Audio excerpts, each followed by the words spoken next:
Hirya no hino ku isi hakunze kumvikana inkuru z'abangavu baterwa inda batarageza ku myaka y'ubukure, ndetse no mu Rwanda bikunda kumvikana. Icyakora leta ikomeza gufata ingamba zitandukanye zo gukumira izo nda zitateganijwe. Twambutse tukajya ku mugabane wa Aziya mu gihugu cya Philippines mu mujyi wa Palawan, ho ni ibindi kuko kubona umwangavu ugejeje ku myaka 15 y'amavuko atarabyara biba bitangaje. Ariyo mpamvu aka gace gafatwa nk'uruganda rw'abana, aho usanga abana babyara abandi bakabarera kandi bose ari abana.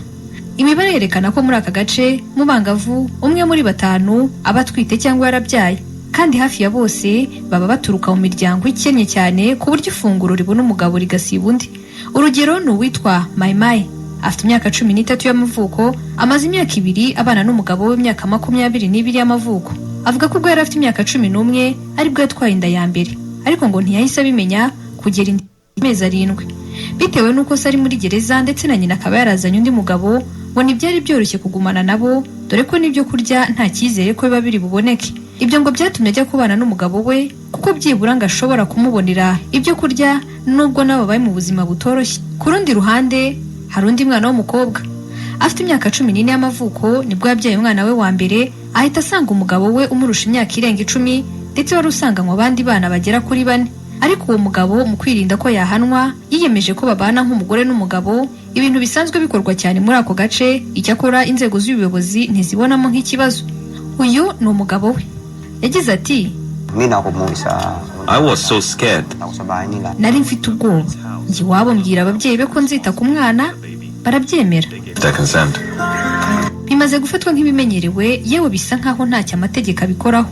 Icyakora ngo bitewe n'uko imiryango yabo iba ikennye cyane, umusore cyangwa umugabo uteye inda umwangavu akemera kumutunga, umuryango w'umukobwa ntiwirirwa ugira ibyo ukurikirana, dore ko ngo hari umutwaro uba ugabanutse kuri bo, nk'uko babibwiye umunyamakuru wabasuye. Biragoye ko wabona umwana w'umukobwa ufite imyaka 15 y'amavuko adatwite cyangwa ngo abafite umwana by'umwihariko muri ako gace.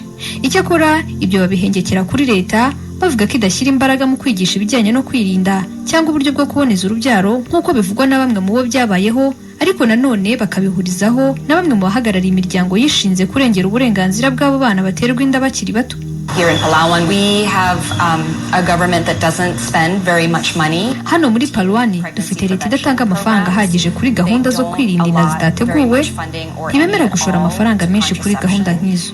Ibyo rero bikoma mu nkokora bari muri izo gahunda, kuko batabasha gukora inshingano zabo neza.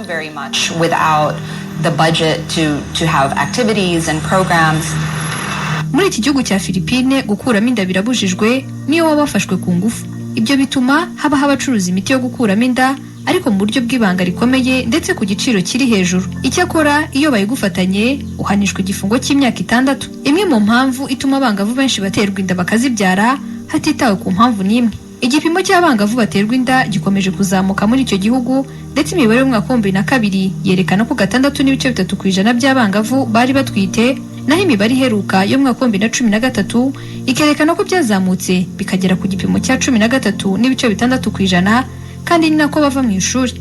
Njye nitwa Denise Mbabazi Mpambara, reka nsoriza